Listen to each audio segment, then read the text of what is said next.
From The Australian, here's What's on the Front. I'm Claire Harvey. It's Friday, August 1, 2025.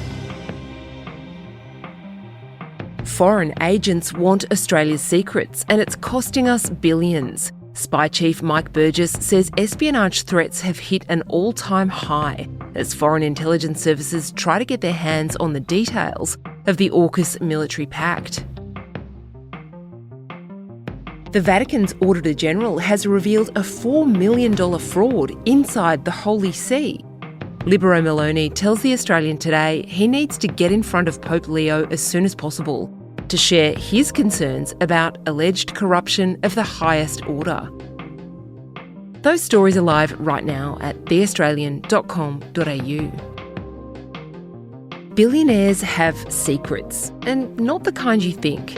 It's about exactly how they spend their money, even once they have more money than God, and what they do with any extra that comes in. That's one of the insights from The Australian's new wealth section. It's packed with insights and yarns from our team of experts. Today, wealth editor Julie-anne Sprague reveals how the rich made their millions and what she does with her money.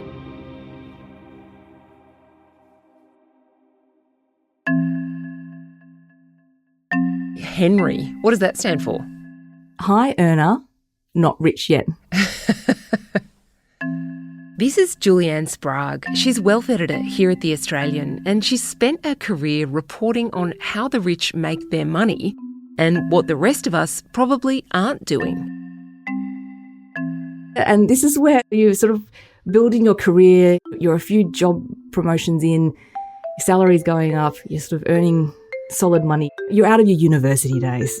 Do you remember, Claire, like when you could exist on 20 cents or something? I ate a lot of 2-minute noodles.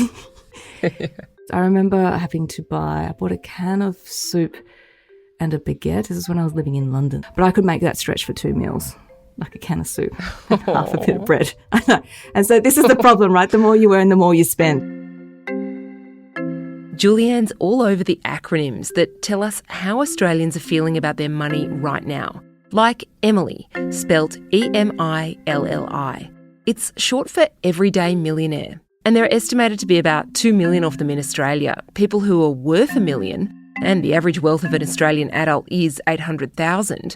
But let's be honest, not many of us feel rich.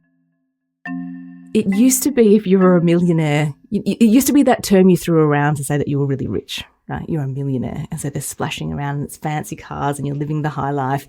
Whereas now a lot of people are millionaires and you don't feel like you're living the high life. Actually, it feels like you're doing it really tough to try and make ends meet. And so the reason that more of us are Emily's, everyday millionaires, is because property prices are so high and we have an overwhelming amount of wealth tied up in either the family home or maybe it's investment properties. So it's that old catch cry, asset rich, cash poor. A good example is Joey Croak. He's 26 and has 7 investment properties. His story's in the wealth section today. And his journey is really interesting because it started with a loss. He actually started doing share market investing in his teen years, which I don't know about you, Claire, but as a teenager, I was not thinking about the share market. But he sort of dabbled, he bought some different stocks, and then things went terribly wrong. His stockbroker went bust, or he actually lost quite a bit of money. That would have probably sent me packing. He decided to save up quite a bit more money. He saved money for his first deposit, eventually got money back from this broker, so it didn't all go up in smoke, but around 50 grand did. Bought his first property and then got equity and then decided this is what he wanted to do. And so he's built the portfolio by looking at regional property. So he hasn't decided that he wants to be in inner Sydney and spend $2 million on a house. So he does make the point that he's driving a pretty old beat up car. His friends are going to music festivals. He has said no to different things. He really has sort of knuckled down to do this. It's pretty inspiring.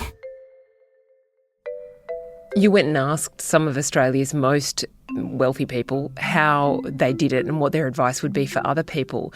And I was intrigued that their advice was kind of the stuff that my grandma was telling me back when I was at uni, although I don't think I was listening.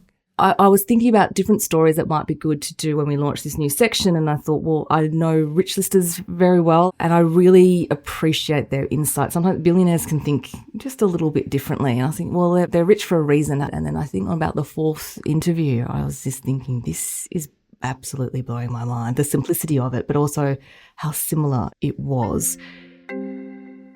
I was probably thinking there'd be some profound investment strategy. But I spoke to a well-known property developer. He's worth north of $500 million, Nigel Satterley. And he just says, Julie-anne, it's simple. You do a budget. And I said, okay. But I'm talking about like us mere mortals. What can we be doing? What did you do in the early days? It's like, budget. You have to know what's coming in and what's coming out. And I still do it. And then Tony Walls, who's a billionaire in control of a software company called Objective Corp, told me that he reports to himself monthly. He has his budgets and he has them set and he reports back to himself. And I did want to know what happens if he misses budget. Like, is there a big stern discussion? Like, what does he tell himself? And then one after another, they all sort of said this is what they do. I think sometimes what it is, it's simple, but often we don't do the simple things. We know we should have more fruit and vegetables in our diet. We know we should exercise more. And I think with finances, it's probably a bit similar. There's actually no sort of silver bullet or some sort of magic strategy. There's actually the simple things. Something else the rich people have been telling you in the first stories in our wealth section is about what they would do if they had $50,000 now and they were just starting out. And a couple of them have said, I'd go and invest in property. But the thing that struck me about both that and about their suggestion about doing a budget is that I think there are lots of people who are doing a budget. They're very careful about what they spend. They might have $50,000 saved up, but they can't get into the property market. So you're covering wealth and you've been covering it for a long time. But now is a moment when times are really tough. It is really hard to get ahead. Do you hear that frustration in the kind of ordinary people who you talk to about money, your friends down at the shops?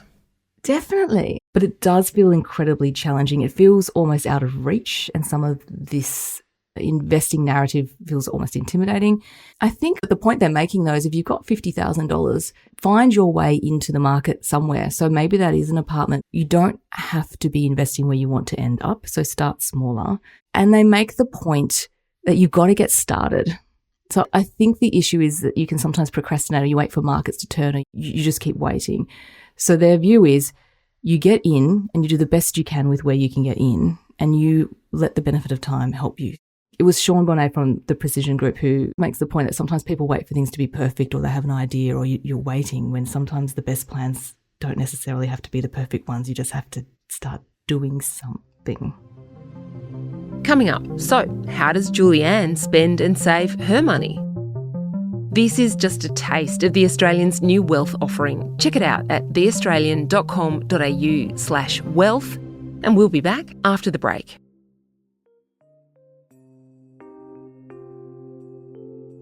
What have you learned in your career as a wealth journo that you applied in your own life? Is this the part where I tell you that I'm the mechanic with the broken down car and the plumber with the leaky pipe? The problem with being a journalist is you can get a little overly cautious, because for every rich lister you write about, you're also writing about people who have blown themselves up, or stocks that have plummeted back down to earth, and it can make you a little bit cautious. But there are things that I have definitely learnt, and it has been mostly from those entrepreneurs or people who really just get out there and they just kick these goals. But it goes back to that earlier point I was making about they often do the things that aren't sexy and exciting. So when you think about budgeting, I appreciate you say that a lot of people will be running a household budget, but I think that they do it to a granular detail, and I think that they do it no matter what. They don't let life get in the way. They also take some risk. I will point that out. It's not silly risk. They're curious, they read, they're educated enough, but they also just take the punt. They do put themselves out there and they let their money go work for them. Which is why I'm not a rich lister, Claire, because I've done none of those things. Well, we're much better off having you writing about them rather than being one of them, Jazz, because you're really good at it. We want to help more people feel more financially secure, get a bit more financially independent. So you might have your assets in property, but what else should you be looking at? Should you diversify your investments? Should you be looking at share portfolios? Maybe you want to have another investment property, or you want to work out how the Joey Croaks of the world can have 7 and make it work. So we're doing a lot of work in this new vertical to try and give people the information so you can make more confident decisions, I would say, to just get on top of it. Julie-anne Sprague is the Australian's wealth editor. You can check out the section anytime at theaustralian.com.au/wealth.